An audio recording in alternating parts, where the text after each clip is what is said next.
What's up, guys, and thank you so much for clicking on this video.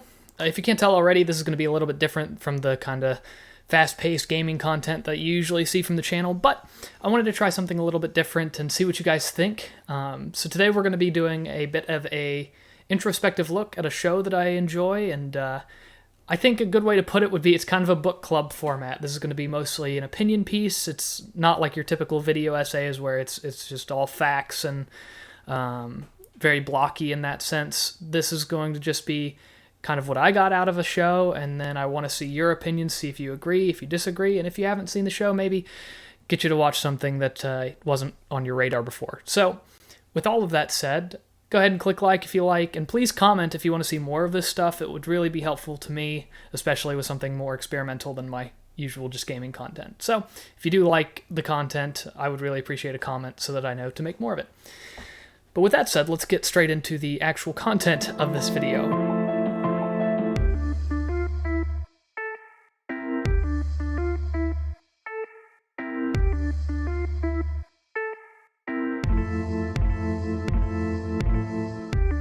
I'm going to be talking about specifically anime in this video and kind of how it's affected me, and one particular show that has done that and how it has done so.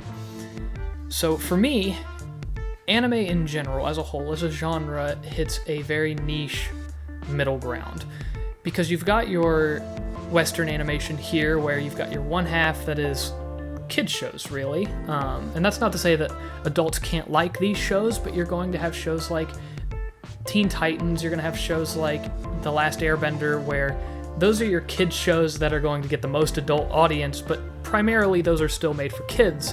And then you've got your shows that are made primarily for 100% adults. They have adults in mind. Family Guy, The Simpsons, basically anything on Adult Swim, just to give an idea, right? And there's not a lot of crossover for kind of a teenage to young adult audience.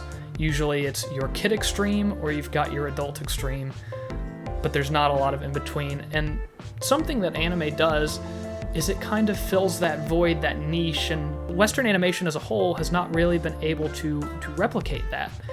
And so, in my opinion, that's what makes anime kind of unique. It's why I watch it, it's why I enjoy it. It's because it has the ability for me to tell unique stories that a kid's show here in the West or an adult cartoon here in the West can't quite do in the same nature.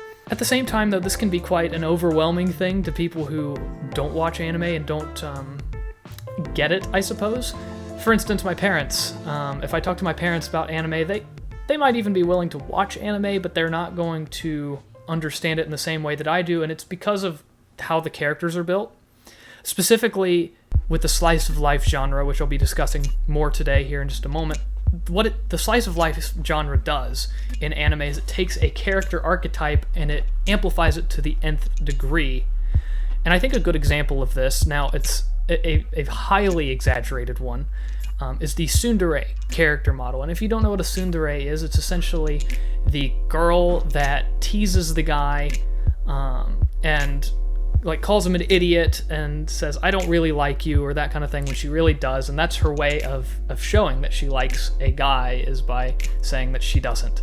Kind of counterintuitive, if you ask me, but we all know that one girl, right, who basically was rude to us or whatever, but it was to get our attention in order to get us to like them. So it takes these character archetypes, pumps them up to the nth degree, and presents them in that way.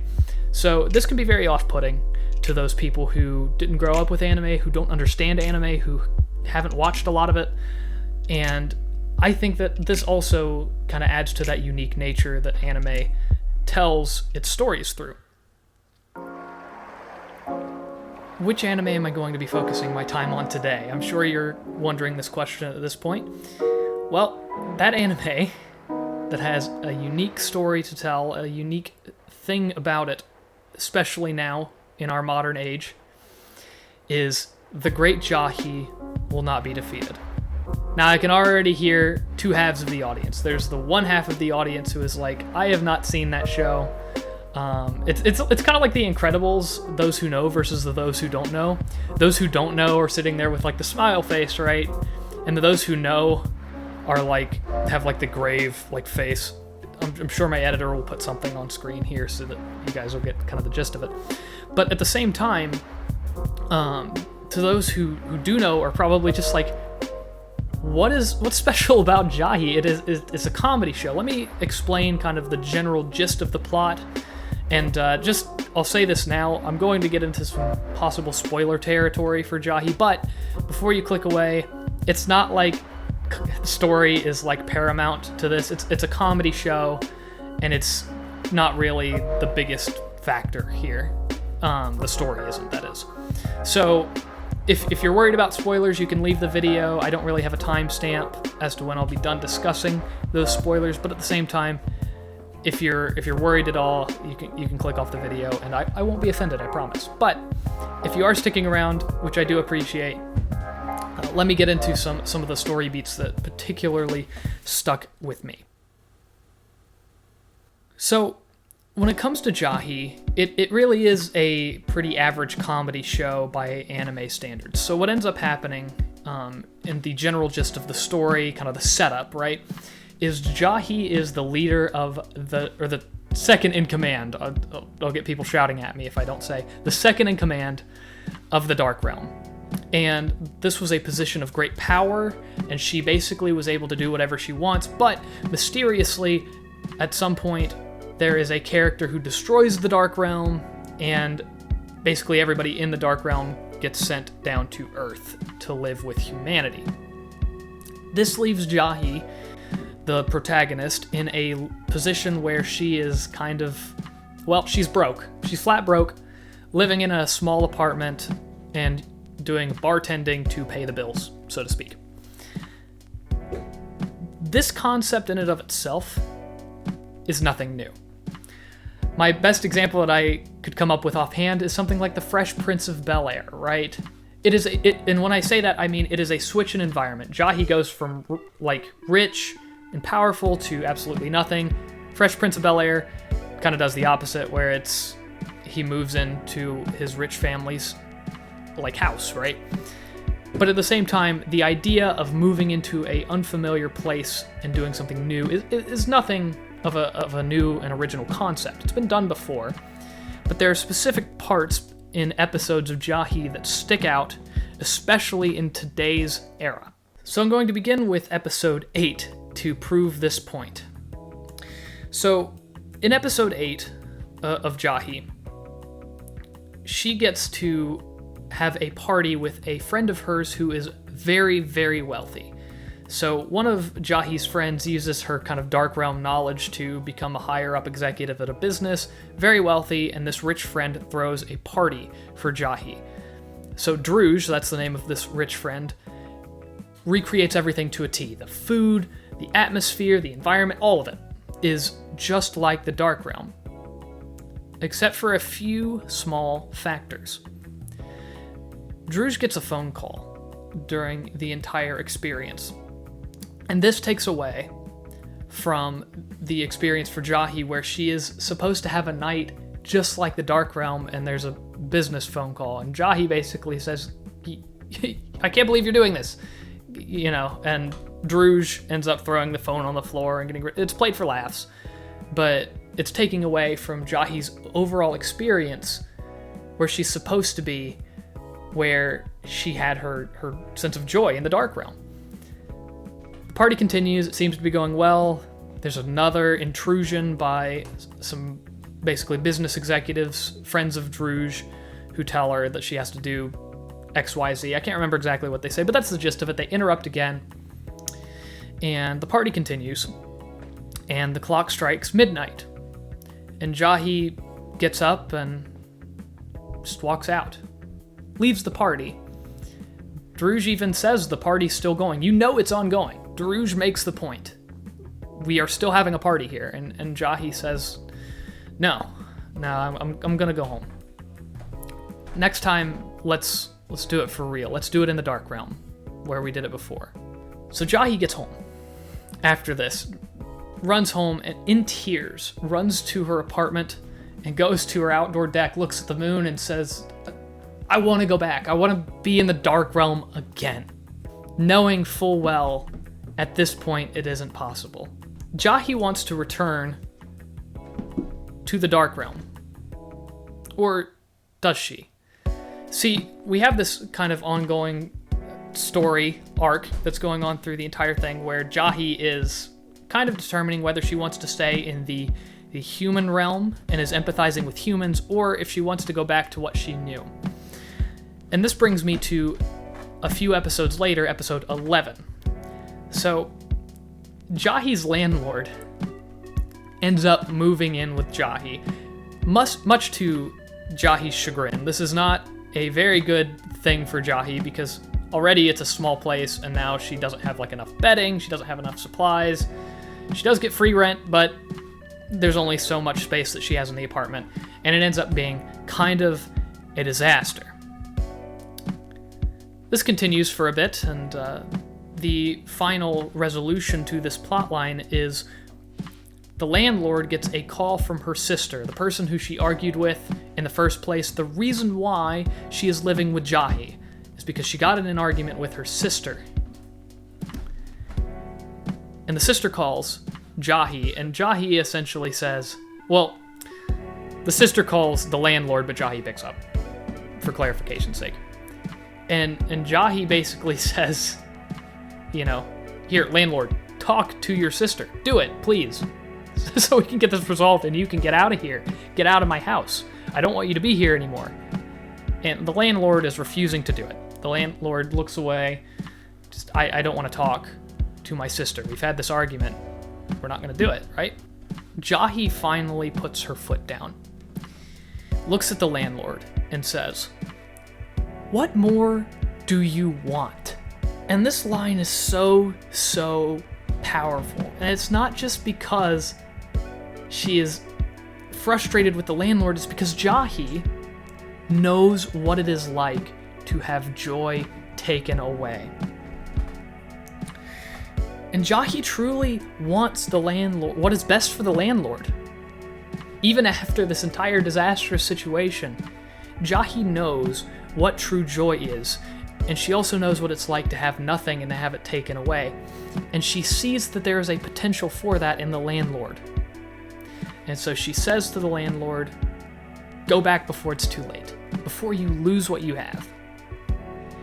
The landlord obliges, and the situation is resolved.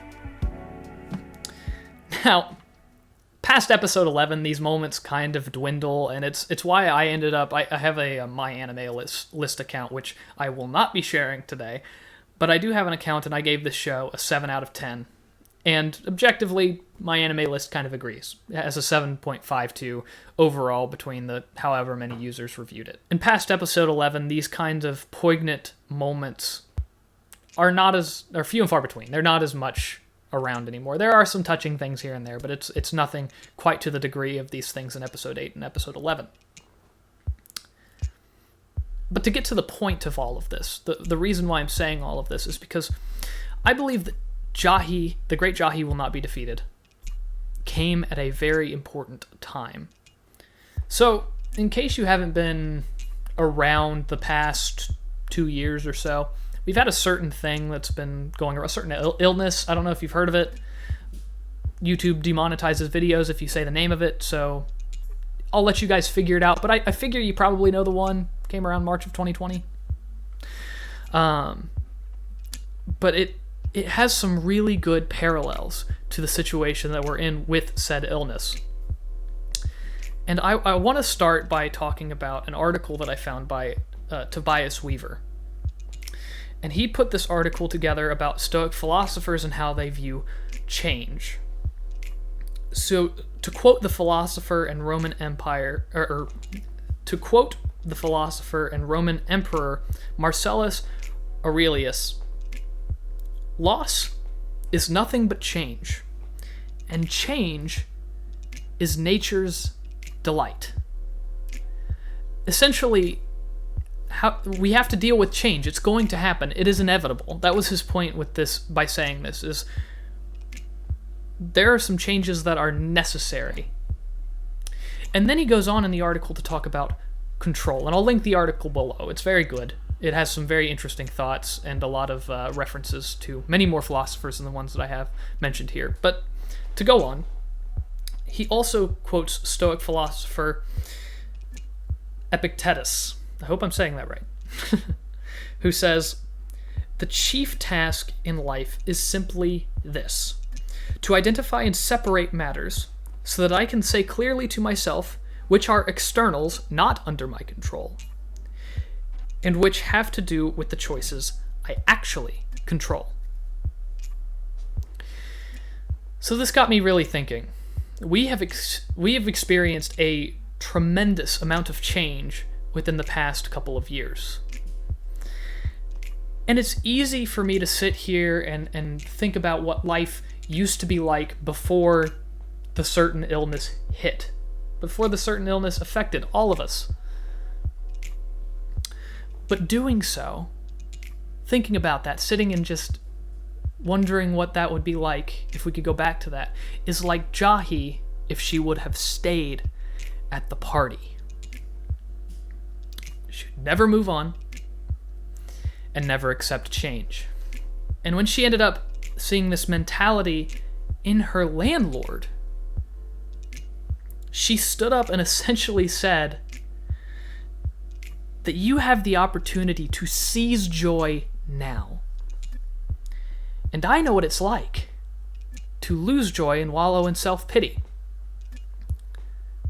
So you, landlord, go back and capture that joy before it's too late. You know, I really kind of sat and thought about that for myself, and, you know, I've kind of gotten used to the idea of online classes, for instance. I've gotten used to wearing a mask. I've gotten used to all of these things. And I sit and I hope that we can go back to what it's like before we had to do all of that. And this isn't a political statement. This isn't to say anything about the illness at hand, but it is to say that if we super focus on what life is like before, we will watch our lives pass by today. At least from my perspective, that is how I see it. And so, specifically after watching this show and seeing kind of the message that it portrayed in those couple of episodes, it made me think about how I can look at the future and hopefully make it a better one, even if we have these certain things that we have to do in it. And hopefully, we'll go back to normal, to what we know is normal, to what we think is normal. But in the meantime, hopefully we can experience joy, and I want to experience joy. And so I'm going to choose to do so in the best way that I can. I hope you've enjoyed this little kind of different, more introspective, more philosophical look at things. It was just an idea that I had. And I'm curious to see how you relate.